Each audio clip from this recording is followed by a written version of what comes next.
Let's map out a potential 2028 presidential matchup between Republican Secretary of State Marco Rubio and Democratic California Governor Gavin Newsom. Right now, prediction markets lean toward Vice President J.D. Vance as the likely GOP nominee, but that hinges almost entirely on whether President Trump endorses him. If he doesn't, the field opens up, and one name Trump has repeatedly floated as a successor is his Secretary of State, Marco Rubio. Trump has gone out of his way to elevate Rubio in conversations about the future of the party, and his odds have promptly climbed to nearly 10% in the latest Kalshi market.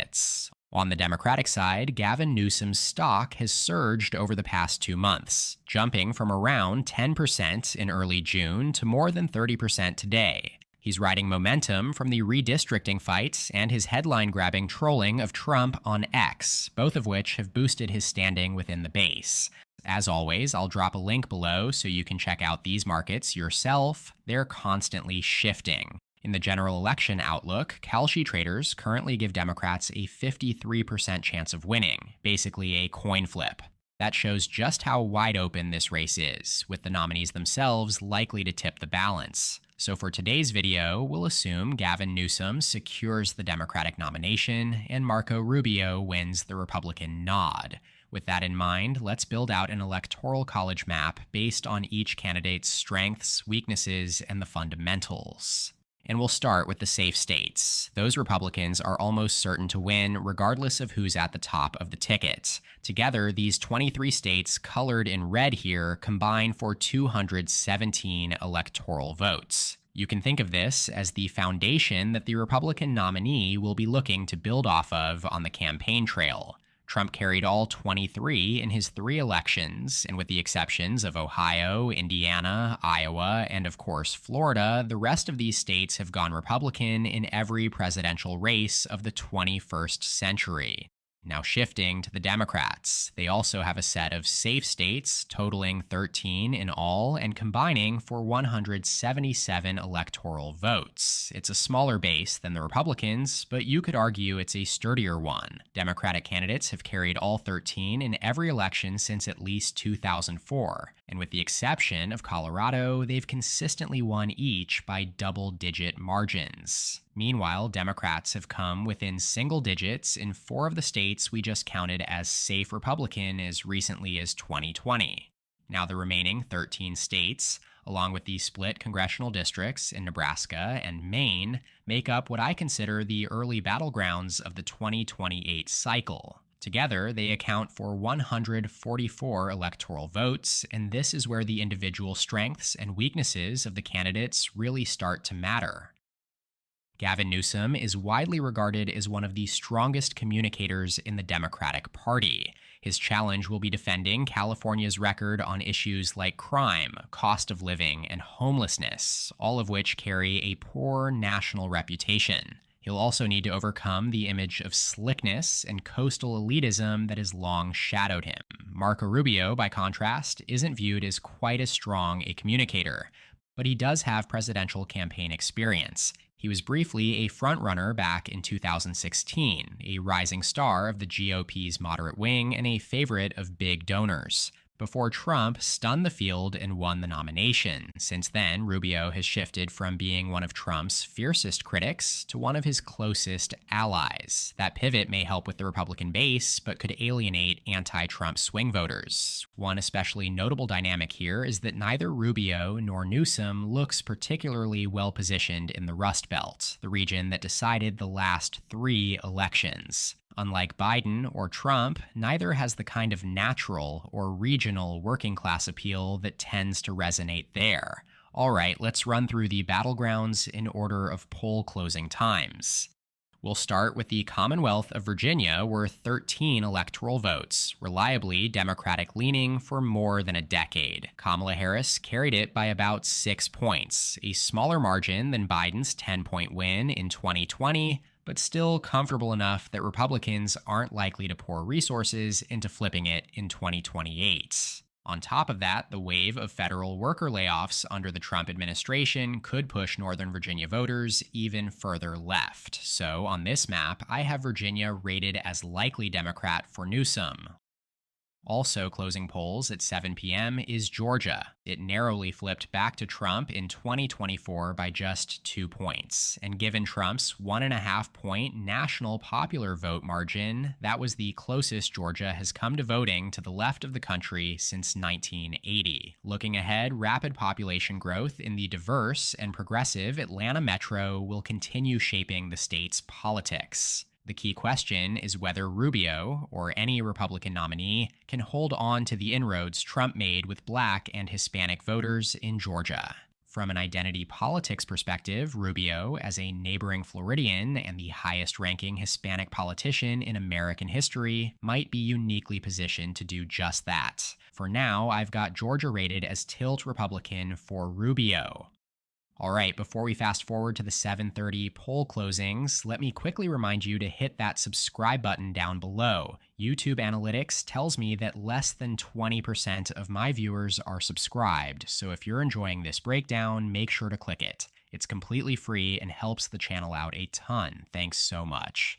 Okay, at 7:30, we get another key battleground. North Carolina, worth 16 electoral votes. The state shares many of the same demographic dynamics as Georgia, with a rapidly growing Charlotte metro and the research triangle keeping Democrats consistently competitive. Trump carried North Carolina by 3 points in 2024, marking the fifth straight presidential race here decided by less than 4 points. The only state in the country with that level of consistent competitiveness since 2008. For years, analysts have predicted that North Carolina was on the verge of flipping blue, but time after time, Democrats have fallen short at the presidential level. Down ballot, though, they've had more success, holding the governorship in 2024, along with the lieutenant governorship, Attorney General, Secretary of State, and perhaps most notably, a key Supreme Court race. But looking at this matchup, the dynamic feels a lot like Georgia. Rubio would likely be one of the stronger Republican candidates with minority voters who remain central to winning here. So for now, I'm putting North Carolina in the tilt Republican column right alongside Georgia.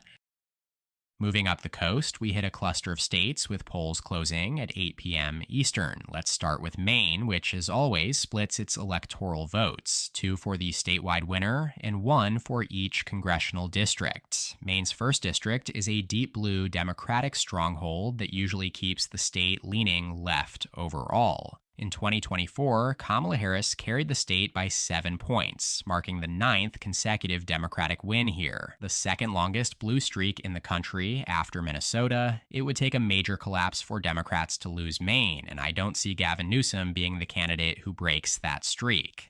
Maine's second district, though, is a different story. It's far more rural, and throughout the Trump era, it consistently backed him by 7 to 10 points. I expect that pattern to hold in 2028, making Maine's second district likely Republican.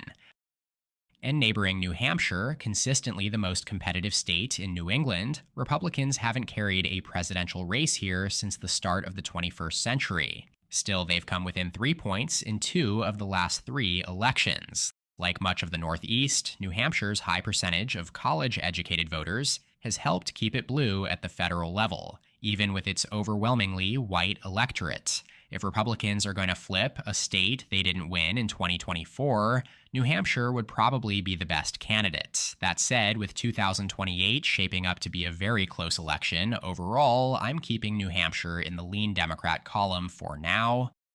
Down in New Jersey, we saw one of the biggest surprises of the 2024 cycle. Kamala Harris's margin of victory was under 6 points, the first single-digit win for Democrats here since 2004, and a full 10 points lower than Biden's margin in 2020.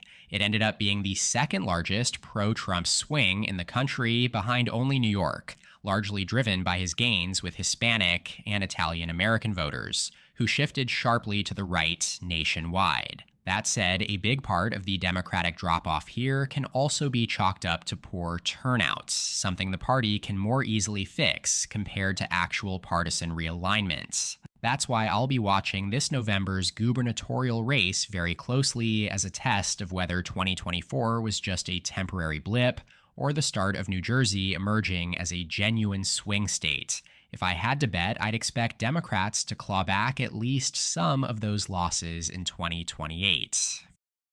Closing out the 8 o'clock states is Pennsylvania, the keystone in both name and practice, and arguably the state most synonymous with battleground in presidential politics. Its 19 electoral votes make it the biggest prize among competitive states, and once again it's expected to be fiercely contested. But Pennsylvania is best understood as part of its WIMPA trio, Wisconsin and Michigan. These three have voted together for over 50 years, and they've decided each of the last 3 elections. If they hadn't gone for Trump in 2016, Hillary Clinton would have been president. If they hadn't flipped to Biden in 2020, Trump would have secured a second term. And if they hadn't swung back to Trump in 2024, Kamala Harris would be sitting in the Oval Office right now. So it's not premature to say the road to the White House in 2028 may once again run straight through Pennsylvania, Michigan, and Wisconsin. This dynamic will also shape the Democratic primary, and possibly the Republican one too, unless J.D. Vance locks it up early. For Democrats, it could strengthen the case for candidates like Pennsylvania Governor Josh Shapiro or Michigan Governor Gretchen Whitmer over someone like Newsom. As incumbents who've already won in 2 of the most pivotal states, they'll have a powerful electability argument, the same one that helped Joe Biden secure the nomination in 2020. In a neutral political environment, the math shows just how precarious this trio is for Democrats. According to my partisan voting index, which averages the last 4 presidential margins and adjusts for the national popular vote, all 3 tilt slightly Republican. Michigan is the most favorable at R plus 0.6, followed by Wisconsin at R plus 1, and Pennsylvania at R plus 1.4. In other words, if the 2028 national vote were tied, Republicans would be expected to carry all 3, though narrowly. But raw averages only tell part of the story. Using a trend and demographic-adjusted PVI, so factoring in long-term shifts and key voter blocks, Wisconsin actually comes out as the least Republican-leaning, followed by Michigan, then Pennsylvania. Ultimately, what all this really shows is that predicting the outcome in these 3 states is essentially the same as predicting the national mood in 2028, and that's no easy task. If the election were held this November, though, all 3 would probably lean blue. That's largely because Donald Trump statistically remains the least popular president in modern history. His net approval rating sits at negative 14%, even lower now than it was at this point in his first term, and about 15 points worse than where Joe Biden stood entering September of his first year. The main driver is the economy. It's polling as the most important issue at the highest rate The Economist has recorded since 2017, and Trump's approval on inflation and prices is under 25%. Gallup's August survey also found Americans' views of the economy are no better than they were in October 2024, right before Biden lost his grip on all 3 Rust Belt swing states. And when it comes to economic perception, no region is more sensitive than the Rust Belt. That's why if the next election were held today, the data suggests Wisconsin, Michigan, and Pennsylvania would once again swing away from Republicans. Now, if J.D. Vance were the nominee, his Midwestern roots might give Republicans a stronger foothold there. But in a Newsom versus Rubio matchup, I'd give Newsom the edge in Wisconsin and Michigan, while leaving Pennsylvania the reddest of the 3, in the pure toss-up column for now.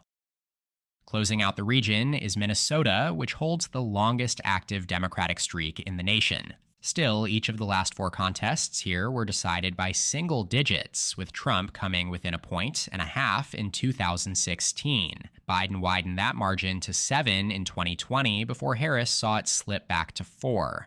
Demographics suggest it will remain at least as blue as the national average. Minnesota ranks 12th in college education and is among the 15 whitest states, trends that don't favor Republicans in today's political climate as their coalition grows more working class and more diverse. It would take a major national red wave to flip Minnesota, something even Trump couldn't achieve. On my map, it goes in the likely Democrat column. That leaves us with 3 states in the Southwest: New Mexico, Arizona, and Nevada. New Mexico joins Minnesota in the likely Democrat column, though I see it as a sleeper swing state in the years ahead, Among the states Harris carried in 2020, it ranks last in college education attainment and is the most Hispanic state in the country, with Republicans gaining among non college voters and making inroads with Hispanic Americans. The demographics point toward growing competitiveness. Harris won it by 6 points in 2020, the closest margin here since 2004. So for 2028, I'd place New Mexico somewhere between lean and likely Democrat. Like Minnesota, it would probably take a major red wave to flip it. Now let's look at Arizona and Nevada. Among the 7 core battlegrounds last cycle, Harris held up reasonably well in most, but not here. In 2024, Trump flipped both states back into the Republican column, winning Nevada by 3 points and Arizona by 5, each swinging about 5 points toward him, compared to Biden's narrow wins 4 years earlier. Those shifts were driven largely by Trump's huge gains among Hispanic Americans and suburban working-class voters. As long as the next Republican nominee can hold those gains, and there's reason to think Marco Rubio could even expand on them, it's tough to see Democrats flipping either state in 2028. Some speculate that Las Vegas's tourism decline could sour union-heavy working-class voters on the GOP, or that Newsom's California ties might give him a regional boost. But for now, both feel like long shots for Democrats. I'll give Rubio the edge in Nevada and Arizona here. I also realized I hadn't covered Nebraska's 1st and 2nd congressional districts, 2 of the fastest left-trending areas in the country. Between 2016 and 2024, Nebraska as a whole shifted 8 points left relative to the nation, with these districts driving that trend, ranking 1st and 3rd nationally in leftward swing thanks to their growing college-educated populations. Nebraska's 2nd has now voted blue in back-to-back presidential elections, with Harris carrying it by 4.7% in 2024. The 1st district still went for Trump by 13 points, but it was the only constituency in the nation where Harris actually outperformed Biden's 2020 margin. On paper, the shift from Trump plus 15 to Trump plus 13 looks modest, but because the GOP gained more than 6 points nationally in that period, the district actually moved about 8 points left relative to the country. If that trend repeats itself in 2028, Newsom could flip it with a 4-point national popular vote win. For now, I'll place the 2nd district in the likely Democrat column and the 1st as likely Republican. So with every state now rated, Rubio and the Republicans sit at 268 electoral votes to Newsom's 251. But with neither candidate crossing 270, it all comes down to the toss-up rating in Pennsylvania. And honestly, I don't think I could give you a prediction either way. It's that close, a pure coin flip.